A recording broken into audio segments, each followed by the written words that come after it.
Eu me chamo Paulo Brito, sou advogado, procurador do município de Ribeira do Pombal, no estado da Bahia. Sou um homem de honra e abracei essa campanha contra a violência em desfavor das mulheres e das meninas. Seja você também um homem de honra. Boa tarde. Hoje nós estamos dando início ao podcast Saúde Mental e Justiça.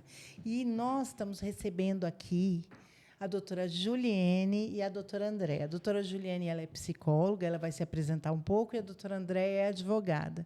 Bem-vinda, doutora Juliene. Olá, boa tarde. Meu nome é Juliene Azevedo, eu sou mestra em saúde, doutora em saúde, pós-doc em saúde. Estou trabalhando na Laço Branco como psicóloga, atuando justamente em atendimento a pessoas vítimas de violência. Doutora Andréa. Boa tarde, meu nome é Andréa, sou advogada, professora universitária, sou mestre em políticas públicas e violência doméstica e atualmente também sou uma parceira do Laço Branco, a doutora Patrícia Zapponi. Professora de Direito do Trabalho, né? E hoje está tão em evidência. Esse é um tema importantíssimo. As questões, inclusive, de assédio moral e sexual no trabalho, que reflete imensamente no psicológico das mulheres. E nós temos até a NR1, né? Que entrou em vigor terça-feira, né? Dia 26 de maio. Falando sobre a saúde mental dos funcionários, né? Dos empregados. Prevenção e promoção em saúde mental, né? A psicoeducação, justamente para não levar essa questão do burnout. Meu doutorado foi em burnout. Que interessante, temos muito a falar sobre isso, né? Uma mulher vítima de violência, ela pode desenvolver burnout? O que é o burnout? Burnout ela saiu agora no CID-11, né, como uma doença realmente instalada. Ela é um estresse laboral de forma aguda, podendo se tornar crônica, né, podendo levar, por exemplo, a internações psiquiátricas e a ter outros tipos de transtorno. A questão da violência, do assédio, sim, são fatores que podem acarretar na questão do estresse. Eles trazem um agravamento desse estresse. Um agravamento desse estresse. E como eu sempre falo... Até gatilhos também do estresse. E eu sempre falo que tanto a escola quanto o ambiente de trabalho são ambientes propícios para nós descobrirmos, primeiro, a criança que vive num ambiente violento e a mulher, ou até o homem, porque o homem também é vítima de violência, a gente não pode... né, subtrair isso dele, um ambiente de trabalho acaba sendo o local que explode isso, sim, né? Bastante. O burnout, quando a gente fala, a gente pensa que é só mental. Não, ele acaba atingindo também o fisiológico. Nós somos seres biopsicossociais. Né? Então, a pessoa, quando ela passa por um ambiente de burnout, de estresse, ela tem questões fisiológicas que acabam sendo atingidas, como gastroenterites, dermatites, quedas de a cabelo. depressão, queda de cabelo, né? Outras questões. A questão psicológica, falta de sono, esquecimento, memória, não consegue dormir, não consegue se alimentar. Então, e a questão social, a pessoa acaba se isolando bastante, né? Então, são 3 níveis que podem estar cometendo tanto uma mulher como um homem, né? Vítimas de violência dentro do trabalho ou fora do trabalho, uma violência em si, né? E, doutora Andréa, qual a importância de se ter um suporte psicológico para as mulheres vítimas de violência, crianças vítimas de violência? Qual o reflexo disso no judiciário? Doutora Patrícia, assim, hoje está muito em alta a discussão da saúde mental, né? Como políticas públicas, como um eixo de prevenção da própria empresa, né? Quando falamos em trabalho, como também da violência doméstica que essa mulher sofre em casa. Então, muitas das vezes, o que eu posso observar é que acaba respingando. O que aquela mulher sofre em casa, em termos de violência doméstica, seja ela psicológica, seja ela física, ela vai influenciar no ambiente de trabalho.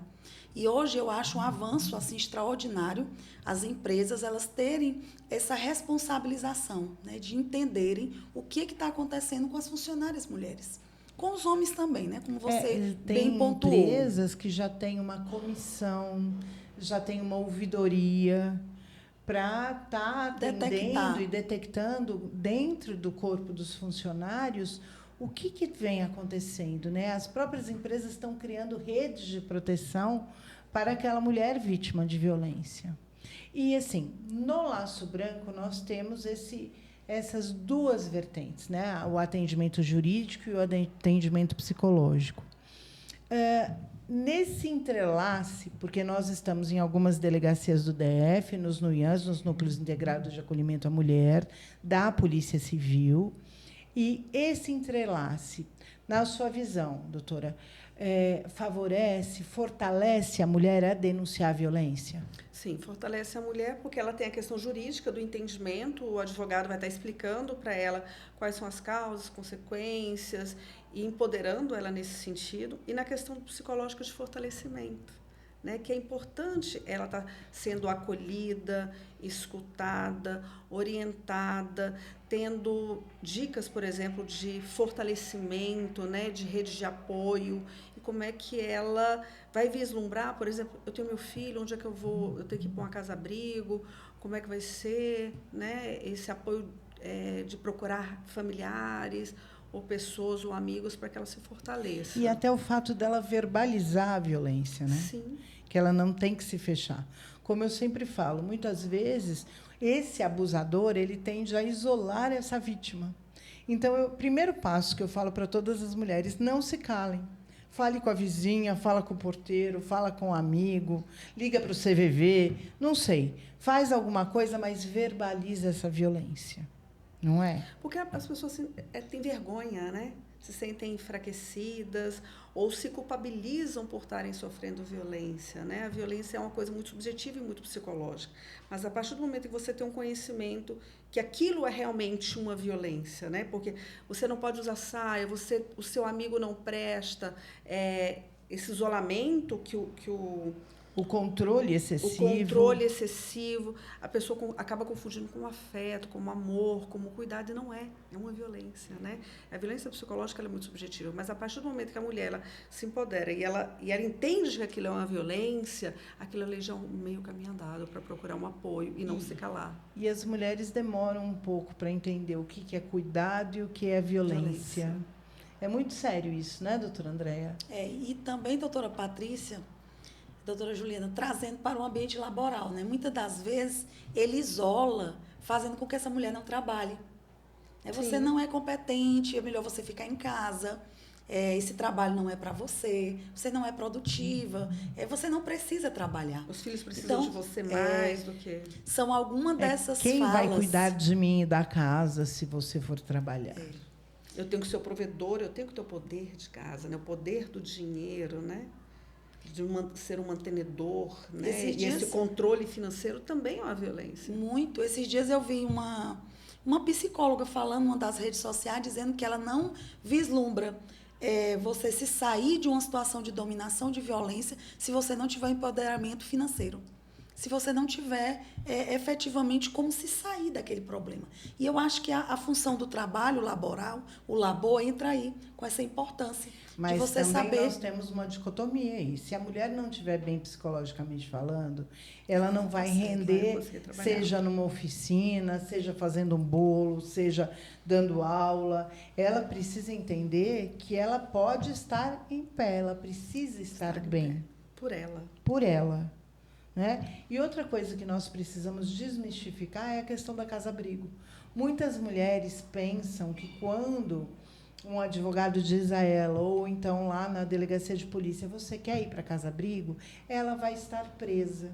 Quando, na verdade, não é isso. Ela vai estar no colo do Estado, mostrando para o Estado que ela está em risco severo e que ela precisa desse poder estatal para cuidar dela. Então, se for uma mulher que trabalha registrada, ela não vai perder o trabalho dela, porque a partir do momento que ela vai para a casa-abrigo, é oficiado o trabalho dela dizendo, olha, ela está no regime de segurança. Troca-se as crianças de escola, então, não se tem prejuízo de trabalho, não existe a figura do abandono de lar, porque muitas mulheres acham que se ela sair da casa dela e ir para a casa-abrigo, ela perde o direito da casa. Isso ela não perde. É justamente para poderem tirar o ofensor de dentro de casa e ela poder retornar, na grande maioria das vezes. Então, nós precisamos enaltecer esse equipamento, que é um equipamento de proteção, nós temos, Porém, nós precisamos esclarecer as mulheres que é um ambiente seguro que ela vai ter, temporário, até ela resolver a vida. E até o Poder Judiciário poder resolver a vida dela. E a senhora falou num ponto muito importante, doutora Patrícia, muitas delas têm medo porque não querem se sair ali dos seus compromissos. Não querem deixar um filho, não querem abandonar o trabalho. E aí, é como você disse, tem que ter esse aparato para mostrar para ela que, mesmo na ausência, ela vai ter todo um aparato. E aí entra o papel da assistente social e da psicóloga. Sim, de orientação, né, sobre essas questões. Vai passar essa orientação de quem ela é, onde ela está e o que ela pode querer, né? Porque é uma vida nova. E como, no caso, a psicologia vai trabalhar uma mulher que sofreu a violência, que tem essa dependência emocional e que não consegue quebrar o vínculo. Porque, muitas vezes, a mulher vítima de violência acaba imaginando que aquele ofensor ele é tão somente o sol da vida dela. Porque ele faz isso acontecer, né? Faz. A gente tenta desmistificar, né? Trazer a pessoa para o real. Quem é realmente essa pessoa? O que ela faz com essa pessoa? A gente usa, eu sou terapeuta cognitivo-comportamental e a gente tem uma coisa chamada pensamento automático, né? Ele é o meu protetor. Vamos lá, ele é realmente seu protetor? Quais são, e aí ela tenta falar de forma racional, o que te protegia? Né? E aí ela vai falando e a gente vai fazendo uma mudança desse pensamento automático para que ela consiga enxergar, não, que ele não é o sol, muito pelo contrário, ele é um ofensor. E ela tem uma janela com uma vida nova, né? Às vezes com filho, às vezes com emprego, às vezes por ela mesma, né? Procurar outras questões. Fazer com que uma mulher, para nós, advogadas, entenda que o sol vai nascer no dia seguinte e que ela pode criar o novo na vida dela, ela pode fazer tudo diferente, não é? Que ela pode amanhecer, ela é loira hoje, querer ter cabelo preto amanhã, né? Ela pode decidir, não sei, ela é advogada, querer ser uma personal stylist, mudar de área, ela pode tudo, enquanto ela está viva, ela pode tudo. A resiliência, né, que a psicologia tanto fala, né, o se renovar, o se renascer. E na psicologia a gente também fala de reconstrução cognitiva, né, que é você mudar esse pensamento. Fácil não é, mas é possível. É todo um trabalho, né, doutora? É todo um trabalho, todo é todo um processo, né, de entendimento e multidisciplinar, né, onde entra também o papel do advogado nesses esclarecimentos jurídicos. Porque a pessoa precisa ter a segurança jurídica, por assim dizer. Nós temos mulheres que fazem o contrário, né? Que, em vez de denunciar a violência, elas querem saber o direito que elas têm, elas primeiro pedem a pensão alimentícia, a partilha de bens, o divórcio, para depois denunciar a violência. Elas fazem o caminho inverso. Quando elas percebem que elas realmente podem, que elas têm o direito, é que elas criam coragem de denunciar. Eu já tive inúmeros casos, acho que a senhora também, da mulher, só depois que você provou para ela, olha, você tem realmente esse direito, é que ela decidiu se abrir e contar que ela era uma mulher vítima de violência. E, geralmente, as pessoas, quando falam em violência, pensam na violência física, mas existem outros tipos de violência. A psicológica é a primeira. Ela é muito subjetiva, né? E ela perpassa por essas questões que eu citei aqui, né? De isolamento dessa vítima, ninguém gosta de você, não deixa trabalhar porque você é incompetente. É aquela coisa, né? Nem a sua família gosta de você. Como é que prova-se isso judicialmente? Eu ouvi isso outro dia. Doutora Patrícia, como dizer numa delegacia que a minha cliente é vítima de violência psicológica? No meu olhar, porque depois de tanto tempo caminhando, muitas vezes a gente chegava na delegacia e você falava assim, essa mulher está destruída. Ele falava assim, injúria, calúnia ou difamação. Foi violência física? Aí caía nos crimes contra a moral. Sim. Hoje não, hoje a gente pode chegar e dizer, olha, ela está passando por dificuldades, ela tem medo, e isso já é aceito. Tanto é que a violência psicológica ela já é punida com pena. Sim. Né? Então, assim, é uma coisa muito real. Tudo bem, depois de 20 anos de Lei Maria da Penha, a violência psicológica estando presente na Lei Maria da Penha desde a sua Constituição, da Lei Maria da Penha, desde que ela foi sancionada, depois de 20 anos é que nós conseguimos fazer valer a violência psicológica, mas que é um grande ganho. Sim. E que é uma violência, doutora Patrícia, que ela, às vezes, ela não se encerra ali. Porque eu tive pensando outro dia, vocês devem ter visto, né, aquela moça que teve as mãos decepadas no interior do Ceará. Violência física indiscutível. Agora, a psicológica, aquela moça ela vai viver o resto da vida com aquela ferida, quando ela olhar as mãos dela. Ela não tem como ela apagar. Então, é uma violência psicológica, como a doutora Patrícia falou, de muito difícil de se comprovar no primeiro momento, mas que ela perpassa muito tempo ali, aquela vítima. Outro dia não, início de março, o tempo está passando tão rápido. Eu fui para aquele seminário que eu comentei com você, do governo federal, de lançamento do enfrentamento das políticas públicas de combate. E aí a Maria da Penha discursou e ela falou que o tiro que ela recebeu, né, as violências, é algo que ela nunca vai esquecer.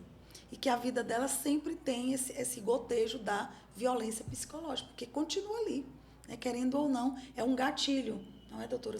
Porque as pessoas acham que eu separei, já tenho divisão de bens, eu fui para casa-abrigo, a violência acabou. Não acabou. Não acabou porque você tem gatilhos. Quantas vezes eu mesma estou no escritório, às vezes estou fazendo alguma coisa, ou estou lendo uma peça, ou estou atendendo alguém, e eu recordo de quando eu tinha o dedo em riste no meu nariz, dizendo assim, você não pode ser melhor que eu em nada.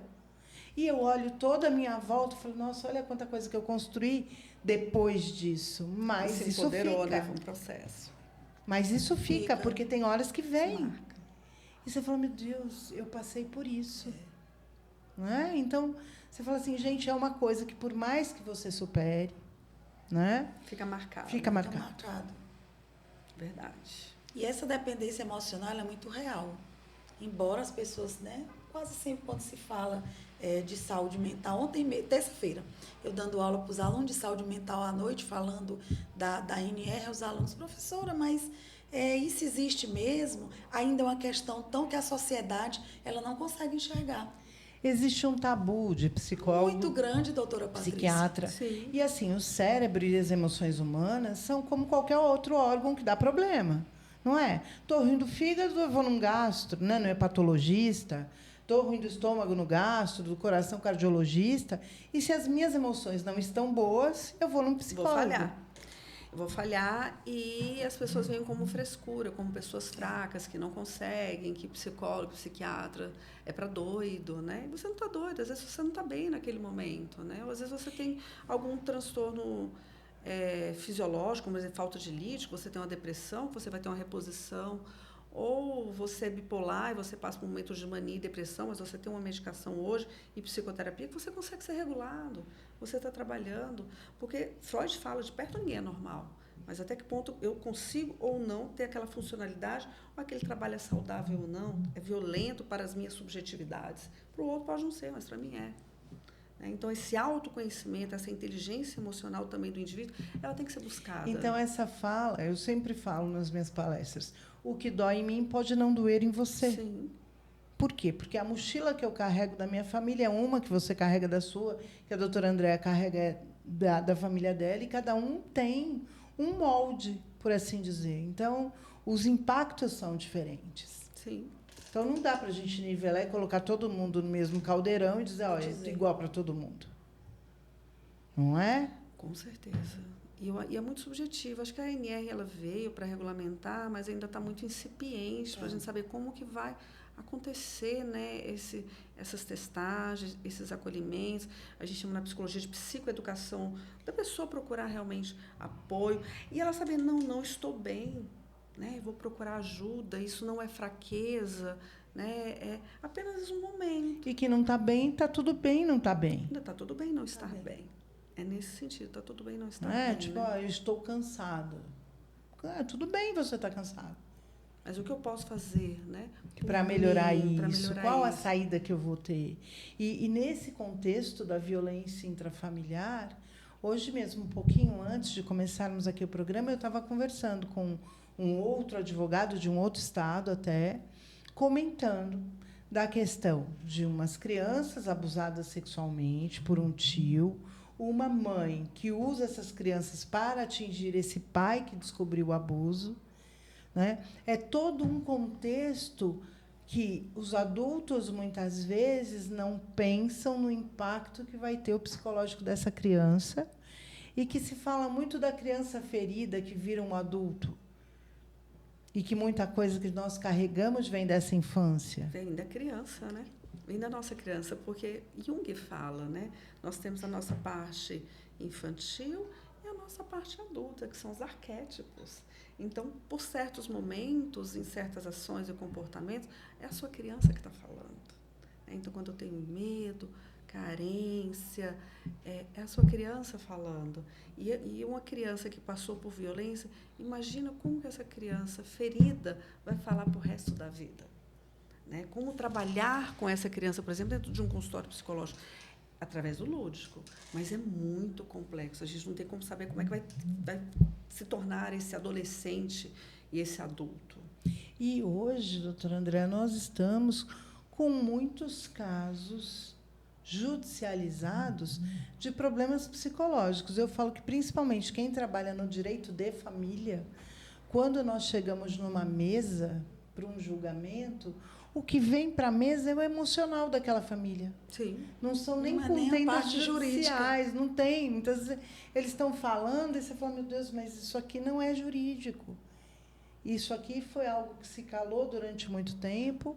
E que explodiu agora. Explodiu agora. Só que explodiu numa demanda jurídica, porque envolve bens, envolve família, envolve tudo. Mas, se eles tivessem tido um suporte lá atrás do psicológico, quem sabe não estariam ali. Com certeza. Mas é como que as pessoas procuram ajuda, né? Só quando está no caos? Ou quando começa a haver um problema, que eu falo que é uma ferida, que ainda é uma pequena ferida, e eu vou procurar, por exemplo, um psicólogo de família, né, onde eu vou estar atuando, tentando ouvir as partes, mediar as partes, né, do que aquela ferida realmente sangrar e não ter mais volta. A questão da comunicação intrafamiliar, a comunicação violenta, né, hoje se fala muito da questão... Porque, às vezes, você se comunica não é o com que o se outro, fala, né? E o outro entende de outra forma. É como se fala. E aí o outro se cala, e aí esses silêncios vão criando muros dentro das relações mãe e filho e pai, né? Porque, às vezes, a gente é violento sem querer ser violento, às vezes por não entendimento, ou, às vezes, por sem querer, né? Mas o outro entende. E a sociedade, até que ponto, violenta. Né? A sociedade está extremamente violenta, doutoras. Em todos os sentidos. Eu não sei, eu tenho, assim, outro dia eu estava falando que a sociedade está fora da caixinha. Fora. Tão difícil as pessoas serem delicadas hoje, né? Parar e olhar para o olho do outro. Gentileza. Dentro até do elevador, né? Gentileza. Às vezes você fala um bom dia e parece que a outra pessoa ficou zangada com você porque você falou bom dia. Né? Tudo está numa grande invasão, apesar das pessoas com a tecnologia estarem sendo extremamente invasivas e invadidas. Só que no interpessoal, você pega um elevador e você fala bom dia, muitas vezes é bom dia por quê, né? Ninguém nem responde às vezes. Não, é aquela coisa. Então, assim, o que é que está acontecendo? Vocês acham que a tecnologia, esse avanço tecnológico, veio nos ajudar bastante, mas também veio prejudicar muito? Distanciar, né? As pessoas não olham mais hoje. Está aqui te ouvindo, às vezes está teclando, está resolvendo alguma coisa. E a afetividade, e o olhar, e a escuta, né? Você olhar para uma pessoa e realmente estar ouvindo, prestando atenção no que aquela pessoa está falando. Porque o corpo fala por muitas vezes, né? Então, às vezes... eu falo, quando eu recebo uma mulher que realmente foi vítima de violência, o corpo dela fala. Ela, primeiro, ela é detentora de uma vergonha inenarrável. Ela tem vergonha do que ela passou. E não deveria, né? E não deveria. Então, o corpo dela fala, a linguagem corporal dela, ela está fechada muitas vezes. Então, a gente precisa observar, né? E, como advogada, você vai notando, porque você atende 1, 2, 3, 10, 15, 50. Vai criando. Você começa a ver coisas que você fala, gente, olha, né? Olha isso aqui.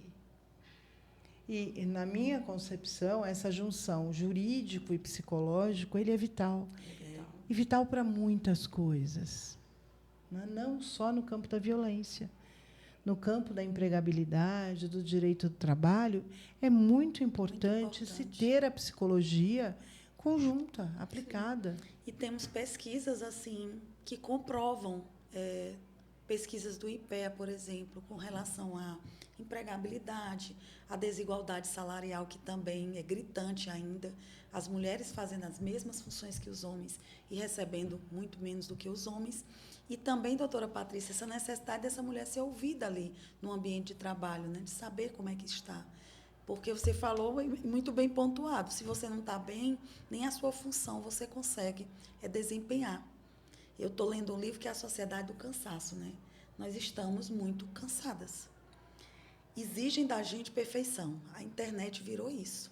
Se você não é perfeita, a sociedade ela tende a... Não, você não é interessante. Não, hoje, olha, Ninguém conversa mais. Você fala num ponto, né, doutora Juliana? Eu fui compartilhar a matéria que saiu sobre Red Pill num grupo que eu tenho, num fórum de mulheres PCD, né? Mulheres com deficiência. E eu compartilhei e uma fez uma observação. Eu falei, olha, eu tenho uma lesão permanente, né? Posso ser considerada PCD, só que nunca isso me obstou a nada, né? Aí eu já ouvi de uma outra, doutora, a partir do momento que eu comecei a usar meu Andijá, eu não consigo nem mais emprego. Olha que violência, né? Ela fala, olha, eu sou mestre, eu sou doutora, só que eu não consigo ser empregada por conta da falta da perfeição. E, na verdade, ela pode desempenhar qualquer... Se ela é doutora na área dela, ela pode desempenhar. Sim. Independente dela andar de muleta, dela andar de salto 15. Isso independe. Mas olha a violência, né? Porque ela não tem um corpo perfeito, porque ela não é perfeita, ela não é aceita nem para trabalhar. E sempre que existem cotas, né? Existem cotas, mas será que as cotas funcionam? Ou será que é só para a questão do porque número, nós temos algumas empresas que têm o tal do emprego apoiado, que eles pagam um lugar específico e colocam aquelas pessoas com deficiência para cumprir a cota, sem querer saber da capacitação daquela pessoa. Eu já tive um problema de uma surda lá no escritório, que ela era doutora, só que ela estava escaneando, estava no scanner, ela fazia os scanners. Mas ela é doutora. E como é que ela está escaneando? Né? Porque é surda. É um subemprego? É uma violência assim, terrível. Gigantesco, e é uma mulher. Então, assim, eu já ouvi muitas coisas. A mulher ganha menos porque engravida. Eu não quero mulher para trabalhar porque vai ter licenças, né? Não é? Então, assim, o que é isso? O que é essa violência de gênero perpetrada em toda a nossa sociedade? E como isso impacta no psicológico de todas nós? Porque acaba sendo uma questão sociocultural, né? É aquela coisa, você está sempre sendo colocada em um local, um degrau a menos, abaixo. Onde você está escondida. É difícil isso, né? Eu estou achando que nós estamos vivendo... Eu estava comentando isso segunda-feira com a professora. Eu já assisti uma vez, estou assistindo de novo o Conto de Aia, né? Sim, o Conto de Aia é muito bom, e excelente. Tem algumas coisas, doutora Patrícia e doutora Juliana, que eu fico, meu Deus, nós estamos regredindo.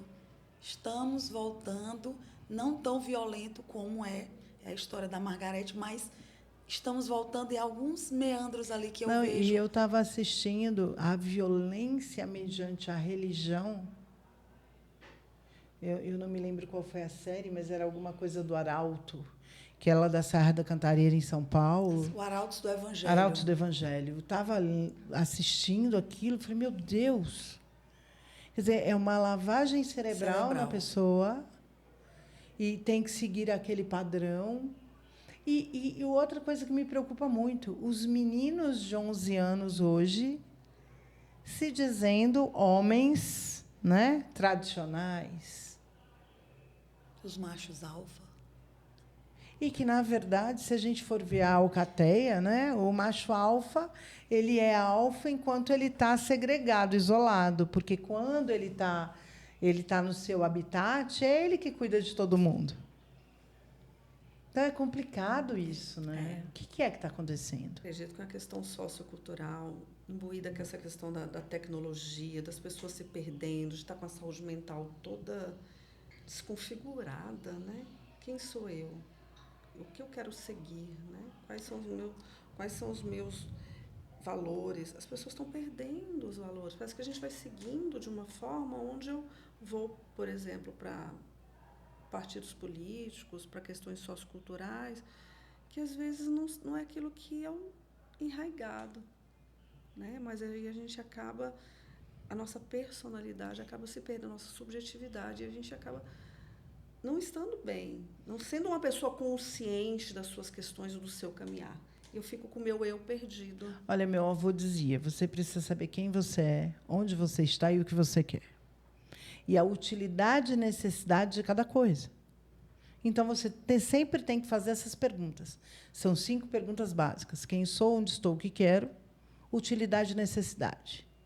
E eu fui criada ouvindo isso.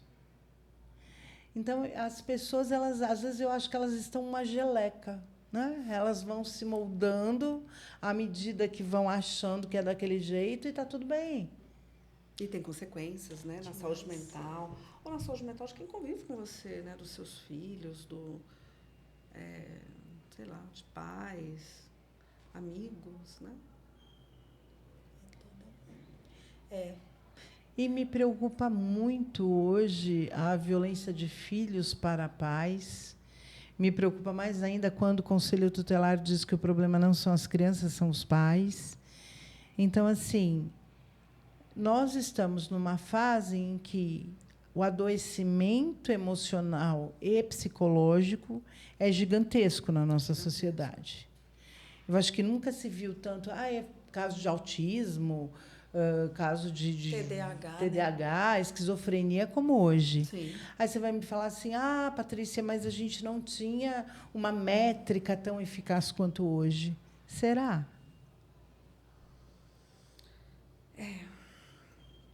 É uma pergunta muito subjetiva, mas assim, não só isso, né? Casos de bipolaridade, burnout, transtorno de personalidade, né? Hoje as pessoas não sabendo realmente quem é, porque o transtorno de personalidade é isso. Eu não sei quem eu sou. Né? Hoje eu gosto do azul, amanhã eu gosto do rosa, e hoje eu vou estar com piercing na sobrancelha, amanhã eu vou sair... E uma juventude que às vezes não consegue nem a questão do trabalho, né? Não consigo achar o trabalho, acaba sendo violento, né? O caso daquele garoto, por exemplo, que matou o outro por uma futilidade, né? É a banalização da vida, né? Nós estamos numa fase de banalização da vida. Sim.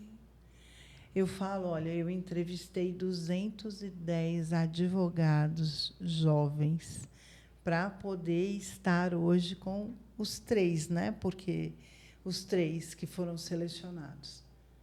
E, assim, uma juventude que não sabe, na verdade, o que quer, ele quer tudo ao mesmo tempo. Ele quer terceirizar a responsabilidade, porque muitos falavam para mim, minha mãe pode vir conversar com você? Quer dizer, eu estou te entrevistando como advogado para trabalhar conosco no Laço Branco e até no escritório, que eu precisei renovar os quadros do escritório, e o advogado chega para mim, formado, com carteira, e fala se a mãe pode vir conversar comigo. Então, assim, é estranho. Cadê o empoderamento? Cadê o conhecimento? Mas sua mãe que foi para a faculdade, foi você. Não é uma terceirização da responsabilidade? Sim, com certeza. O que é isso? Doutora Patrícia, eu acho, como ela falou, né, muito subjetivo, né? Nós vivemos numa época que eu ainda insisto em dizer que nós vivemos numa época que todo mundo exige muita perfeição de todo mundo. E eu acho que é como um copo que você vai enchendo, e eu acho que nós estamos, eu tenho certeza, numa parte que ele está estourando. E aí está estourando em tudo. Comentários na internet que eu vejo, mulheres condenando outras mulheres, homens se achando, porque são homens, podem mandar nas mulheres, podem matar, podem espancar. Tá aí os movimentos nas redes sociais. O Red Pill, né? Red Pill. E o Red Pill e todas as suas deles, derivações, né? Do Red Pill, né? E tudo. Aí você vai para o campo político, as pessoas não querem mais discutir política, porque já estão numa dicotomia, uma bipolarização, ou é isso ou é aquilo, não tem um meio termo. Então, eu acho que está muito difícil viver em sociedade. Eu posso te dizer, doutora Patrícia, E, doutora Juliana, está muito difícil. Juliane, você acha que pós-pandemia a coisa piorou? Com certeza. O isolamento levou, né? As pessoas já estavam perdidas. Entra essa questão do medo, do isolamento. Porque quando você está em sociedade, você acaba sendo regulado. Você fala, não, isso aqui eu não posso fazer porque eu vou ter consequência. E dentro de uma casa, né? O nível de violência que deve ter crescido ali dentro, né? Pessoas que às vezes não se suportam e tendo que conviver, né? E esse nível de alienação, de não saber quem eu sou, aumentou bastante. Acho que a gente ainda sofre, né, consequências bastante dessa questão.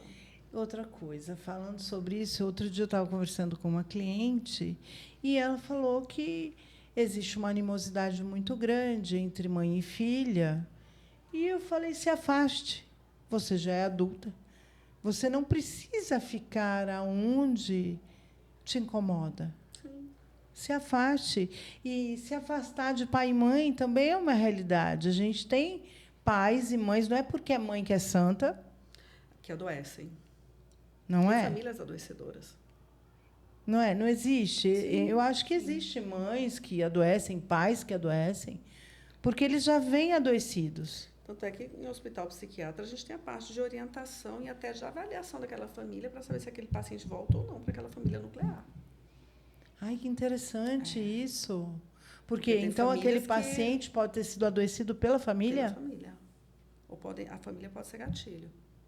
E aí a gente faz a orientação para ele procurar ou o caminho dele, sozinho, ou com outras questões. Então, eu nunca tinha procurado nada especializado em saber que, poxa, falar que você pode se desvincular da sua família de origem e está tudo bem. E o contrário também. Tem famílias que são adoecidas, às vezes, por um dependente químico, porque a família acaba sendo codependente daquilo. Ah, isso é verdade. Codependente químico, né? E existem as duas fases. E até que ponto eu tenho que ser família, eu sou obrigado a estar naquele lar. Se você já é uma pessoa adulta, que você tem uma independência, cria uma distância saudável, uma comunicação assim que torne aquilo ali saudável, com limites. A gente tem que aprender a ter limites, mas a gente só consegue ter limites quando eu tenho um autoconhecimento. More longe, que não dê para ir de chinelo nem que vim de mala, né? Numa distância. É tipo isso. É uma distância viável ali, né? Então, é muito sério isso. A questão do emocional, a questão psicológica. Da intrafamiliar, né? As pessoas deveriam valorizar mais a questão da psicologia, Sim. porque está em tudo. Está em tudo. Está em tudo. Não é? Escola, não é usada a organização. psicologia, até quando nós vamos comprar algum produto, a cor que é usada, tudo Sim, tem a ver com a psicologia? Tem a ver com a psicologia. As Então, mensagens escola, subliminares. organizações, psicologia do trânsito, psicologia da saúde mental, hospitalar, judiciária, tudo que tem um ser humano, a psicologia pode ser utilizada. Olha como é importante, né? Nós ainda em São Paulo temos varas, diferente daqui de Brasília, que não aceitam oficina de pais, que não aceitam estudo psicossocial. E olha, na Justiça Paulista, Que não aceitam. que não aceitam. Olha, uma vez eu fui fazer uma separação e eu pedi uma oficina de pais, porque eu acho que o pai precisava entender o lugar dele de pai, que é uma coisa que eu sempre falo, né? Quando separa, não separa pai e mãe, separa marido e mulher. Não existe ex-pai e ex-mãe. Por mais que nós tenhamos hoje a paternidade e maternidade socioafetiva. Você pode adquirir mais um, mas você não pode se divorciar daquele de origem. Né? Então, eu pedi porque os pais estavam tão beligerantes que eles precisavam entender que o bem maior que eles tinham era aquela criança. Sim. E aí eu fui pedir. Aí o juiz virou para mim e falou: doutora, aqui é judiciário, aqui não é uma clínica psicológica, nem tampouco um consultório. Que mente tosca, né? Eu achei muito estranho aquilo, mas... E hoje tem a violência vicária, que você está falando Também. bastante. Violência vicária, que foi sancionada há pouco tempo, acho que há uma semana atrás, salvo engano, né? Que é a utilização dos filhos ou, então, dos pais idosos para atacar um deles. Né? Em relação à mulher, ao homem, não? É uma dúvida que eu tenho. Não, ao homem também. A violência vicária, tanto a mulher se utiliza da prole ou dos pais idosos, quanto o homem se utiliza da prole ou dos pais idosos. E aí entra também a questão da alienação parental, né? Com certeza. Está dentro da violência vicária a alienação parental. Porque a alienação, deixando claro, né, para quem nos assiste, o que é? A criança é 50% pai e 50% mãe, não é? Sim. Tá. Quando eu falo mal do pai, a mãe fala mal do pai, ela está falando mal de 50% daquela criança. E quando o pai fala mal da mãe, está falando mal de 50% daquela criança. De qualquer forma, aquela criança vai entrar em sofrimento. Porque se eu falo mal e a criança se olha no espelho e se reconhece parecida com o pai ou com a mãe, ela vai sofrer por isso. E como as Sempre pessoas não têm ajudada. consciência, né? É o que mais utilizam-se, né, doutora Patrícia? Muito, De muito. voz, E às vezes eu que mais utilizo se aquilo ali utiliza. porque eu quero, ou porque às vezes eu tenho tanta raiva daquele meu ex-cônjuge, que eu acabo fazendo isso. Eu né? acho Esse que é uma maneira de movimento. É. prejudicar o cônjuge, né? De uma vingança.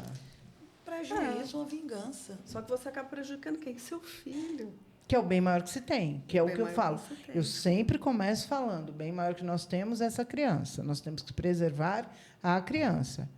Né? Eu fui até mal entendida uma vez num programa que eu fiz, que eu falei que, por mim, eles podem se degladiar, mas a gente tem que preservar a criança. Na verdade, é o bem maior que nós temos. E está na Constituição Federal que toda a sociedade tem que preservar aquela criança. Está no ECA que toda a sociedade tem que preservar aquela criança. E, recentemente, eu acho que a senhora gravou um vídeo que eu achei muito interessante, que ela disse que não é porque é bom marido que tem que ser bom pai. Isso a gente tem que separar. Separar. O mau marido, o bom pai Pode pode ser um mau marido. Sim. E, para São mim, se papéis ele é um mau diferentes. marido, ele é um mau pai, porque, a partir do momento que um pai violenta uma mãe, Ele tá ele, sendo- de maneira reflexa, por mais que ele dê o brinquedo mais caro, que ele pague os passeios melhores, que ele leve para jantar nos lugares melhores, que é o que a maioria, eu Faz. escuto na maioria das vezes, que ele está sendo bom. Ele está querendo o quê? Seduzir aquela criança, entendam bem, seduzir com coisas boas, para dizer que ele é bom para aquela criança e para ser mais um meio de atingir aquela mãe. Aí aquela mulher ela fica refém daquela situação, Dependente emocional. porque quem beija meu filho minha boca adoça.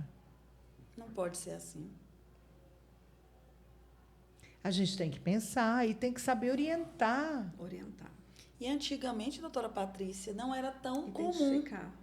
a gente ver esse tipo de violência, né? Não. Hoje está cada vez mais se afunilando. Cada vez pior, Para né? atingir a parceira, eu vou pegar uma filha, eu vou fazer isso.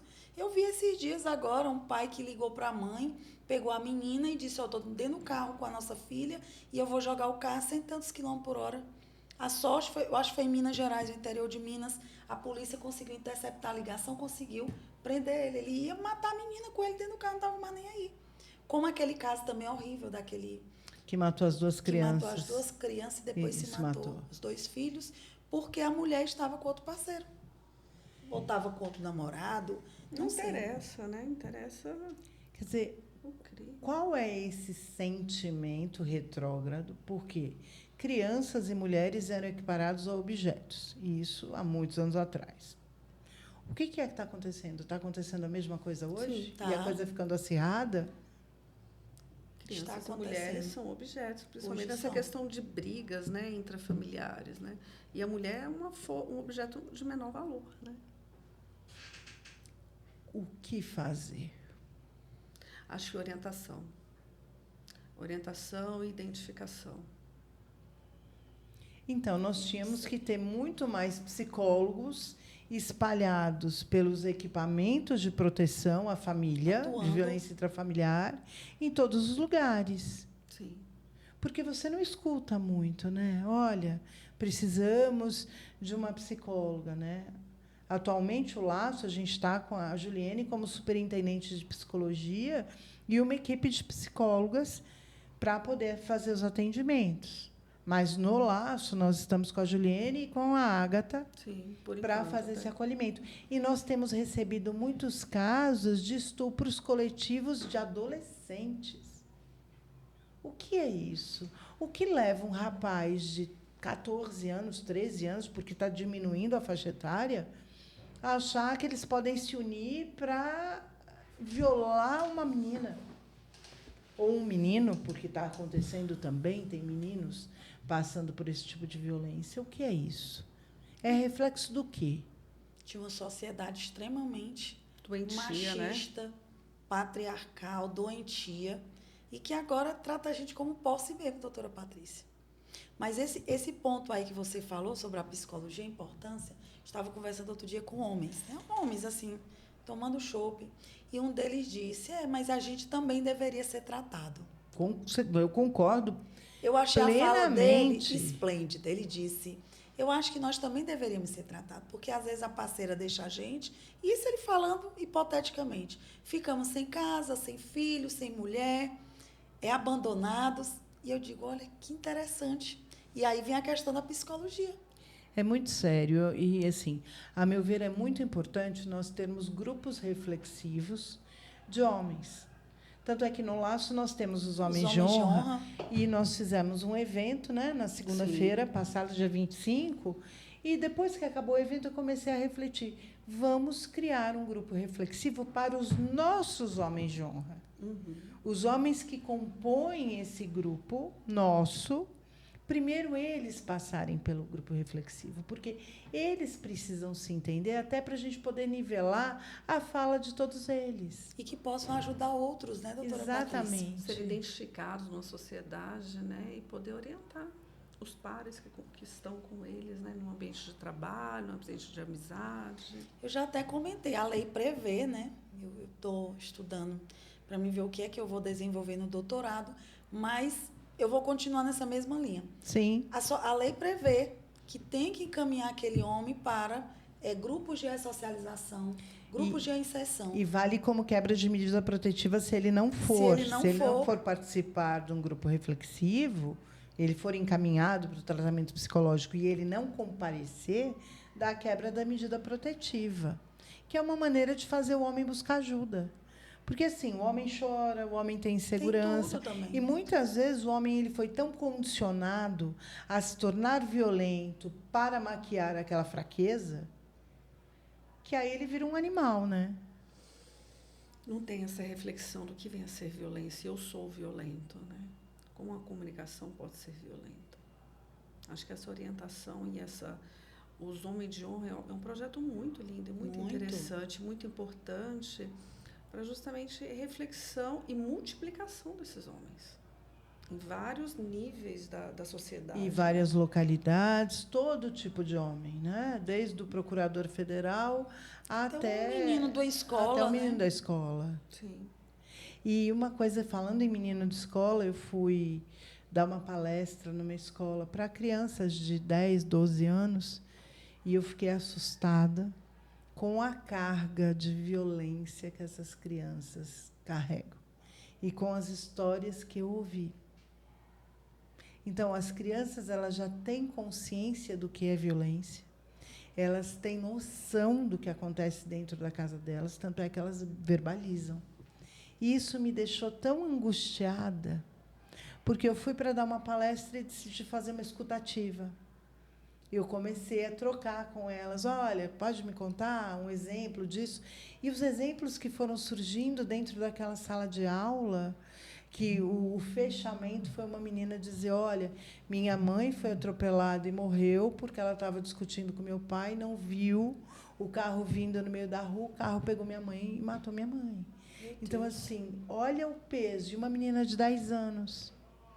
Que trauma, né, doutora Patrícia? Muito sério Perdeu isso. uma mãe, né? Perdeu uma mãe. E dali vem os órfãos do feminicídio, essa grande população, porque é uma grande população de órfãos do feminicídio, que acabam ficando órfãos de maneira genérica, e, muitas vezes, a família que vai acolher, a família acolhedora, não está preparada para tê-los junto. Então, assim, olha o problema dessa sociedade. Né? É muita reflexão.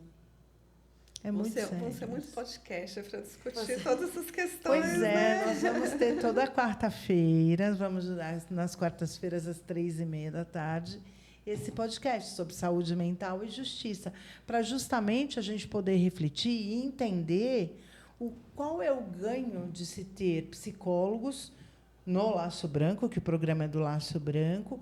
Qual é essa somatória? O que é que nós conseguimos fazer juntos? Porque nós estamos com muitas vítimas de violência internadas em hospitais psiquiátricos. E muitas vítimas, entre aspas, ainda na sociedade, precisando ser orientadas. Adoecidas, exatamente. Nós temos muitas internadas, muitas que não têm nem noção, na verdade, do que é isso. Que está sofrendo violência. Do que é. Né? E muitas crianças também, adolescentes, com uma subnotificação de diagnóstico, que não foram muito bem atendidas e que precisa de um direcionamento melhor e que gera toda uma instabilidade dentro da família. Quer dizer, nós estamos na era da psicologia. Deus te ouça, que a sociedade venha valorizar, né? Não, mas Venha é necessário. entender. Nós estamos na era da psicologia, porque a partir do momento que eu tenho um número exponencial de autistas, um número exponencial de burnout, violência, de esquizofrenia, de violências de todo tipo de violência.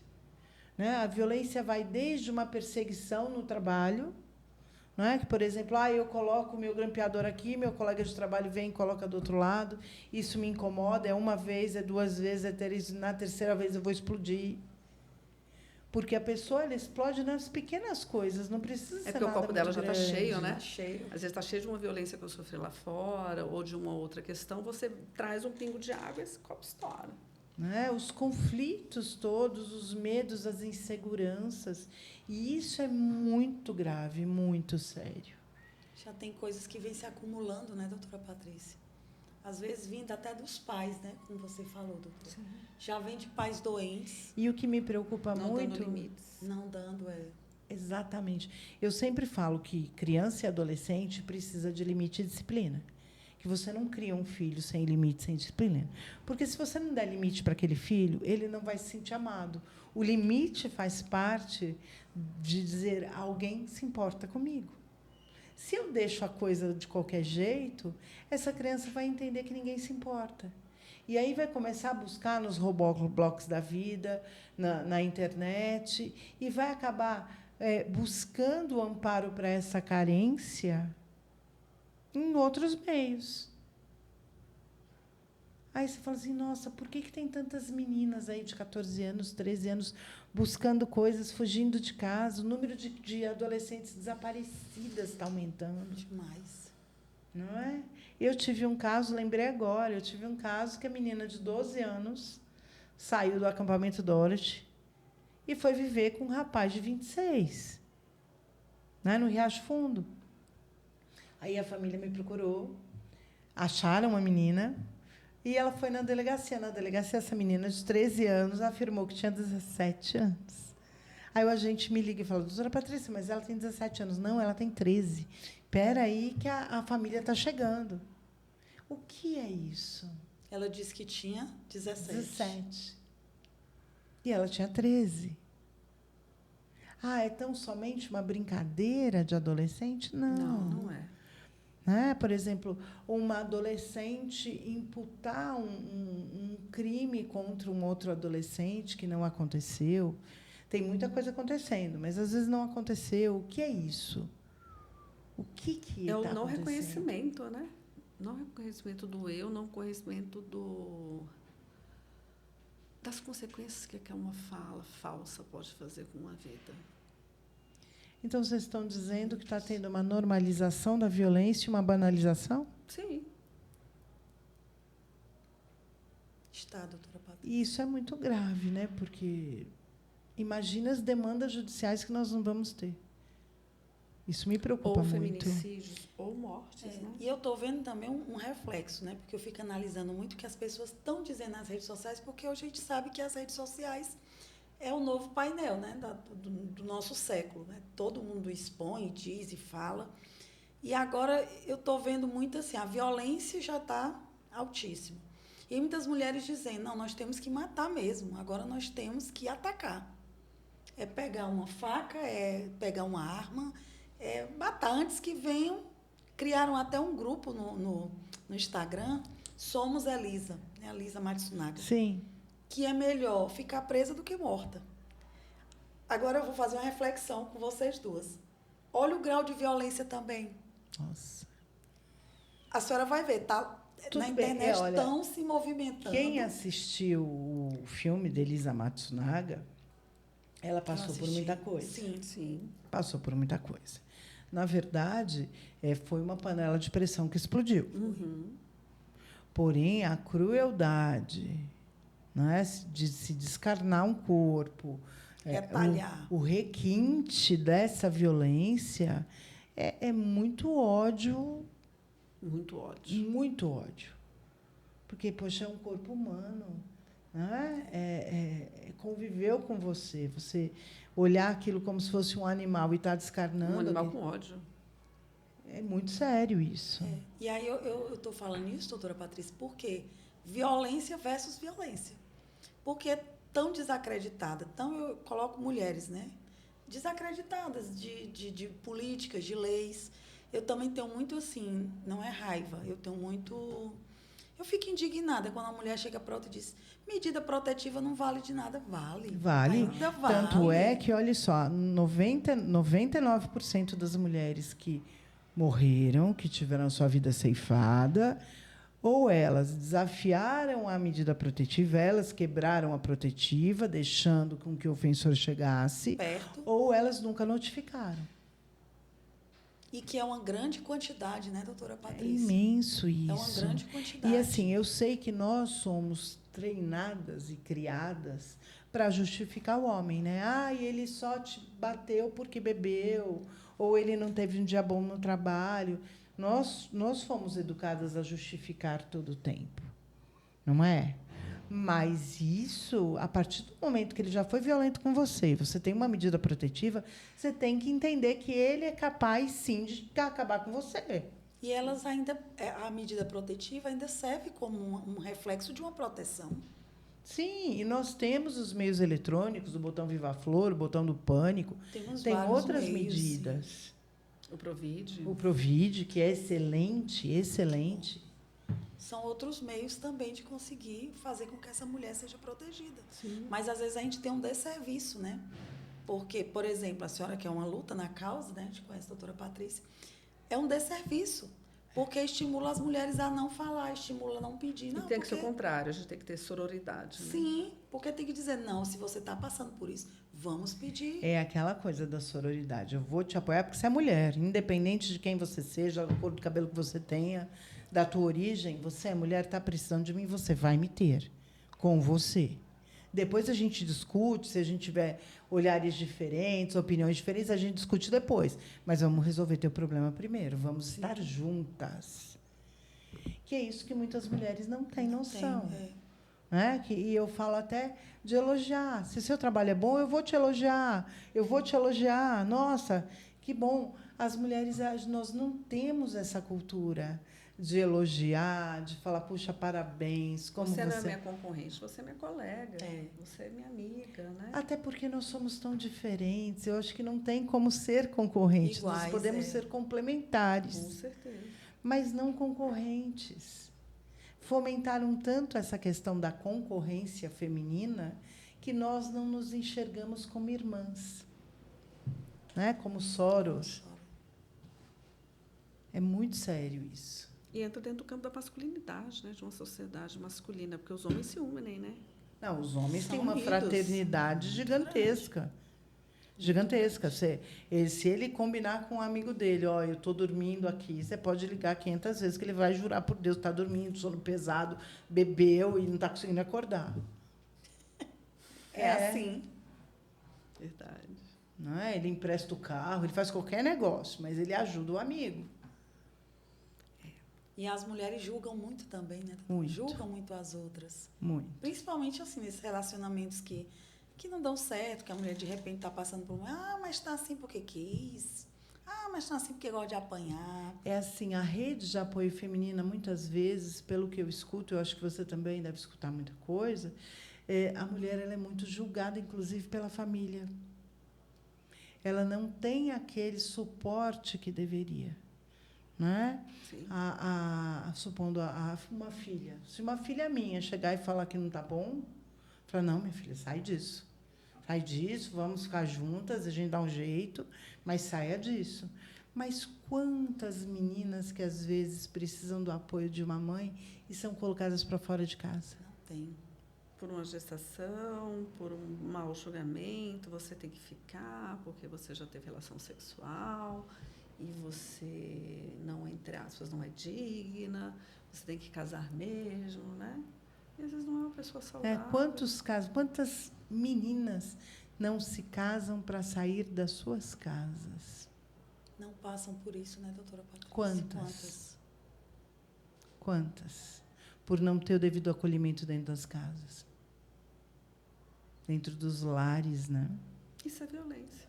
Muita violência. E assim, é dos mais variados tipos, né? A gente encontra, às vezes, porque a pessoa não estudou, não teve ali um futuro promissor, né? Que hoje ninguém nem pode dizer o que é o futuro promissor. Está tudo tão relativo, né? Aí os pais ali, para aquela menina, já não é interessante dar um apoio. Ou porque casou com um homem mais rico e quer manter aquela vida.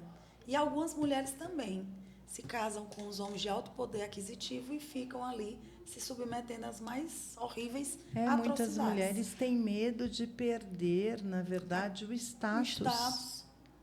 Aquilo que lhe foi oferecido, né? Que é o ganho secundário, né? Mas até que ponto isso é violento para mim, né? Qual o preço que eu quero pagar, né? Para continuar. Ser mulher troféu, né? Ser mulher troféu. E existe uma distorção muito grande de mulher troféu, né? Outro dia eu ouvi uma reflexão. Ser mulher troféu de um homem que ganha R$3.000 não é ser mulher troféu. Não é? Então, assim, o que é ser mulher troféu? Eu acho que eu vi essa sua reflexão. Né? Porque é R$3.000 para ser mulher. Outro dia, até a nível de piada, né? Paga uma pizza e diz que está bancando a mulher. Está bancando a mulher. Ou seja, tem várias, né, divergências. Nuances. E também esse contraponto masculino, né? Esse homem que acha que qualquer coisa que ele faz, ou então os homens que estão pedindo para as mulheres pagarem contas, sustentá-los, pagar gasolina, tudo bem. Pagar nós, gasolina mulheres, pelo encontro. Pelo não sei encontro, se você viu, São pagar Paulo gasolina agora pelo está encontro. assim. Pagar gasolina pelo encontro. Nada contra dividir contas. Tá? Também sou Supondo, a favor. se nós temos a nossa profissão, ganhamos o nosso dinheiro, está tudo bem. Tudo é uma questão de acordo, né? Tem que ser acordado. Entre os dois, né, doutora Patrícia? Entre os Pra poder dois. ficar. Não Porque assim, agora ó, o homem é o troféu.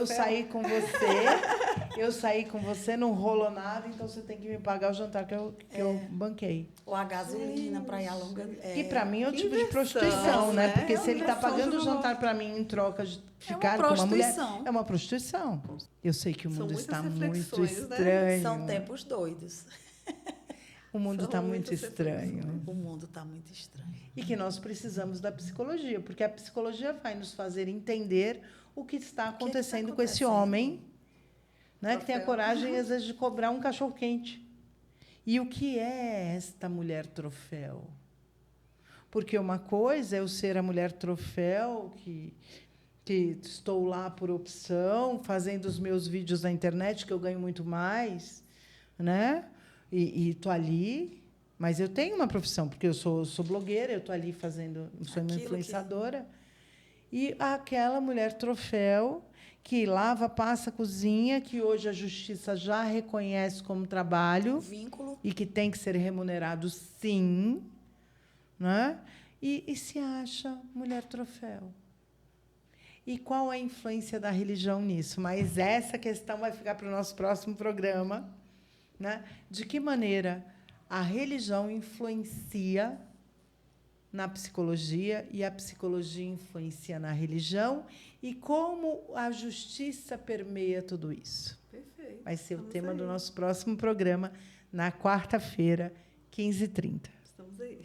Muito obrigada. Passo para as suas considerações finais, doutora Andréia. Doutora Patrícia, sempre é um prazer enorme, né, estar em sua companhia e discutir temas tão relevantes para a sociedade, né? Agradecendo também aqui a posição da doutora Juliana, que foi de fundamental importância, porque estamos entre duas juristas e uma profissional doutora da área da saúde. Então, a contribuição dela E que sem saúde não tem justiça, né, gente? Eu agradeço também. Aprendi bastante aqui com vocês, né? Agradeço a doutora Patrícia, a doutora Andréia pelas considerações, pelos ensinamentos. Estamos aqui à disposição. E até terça-feira. Muito obrigada. Obrigada.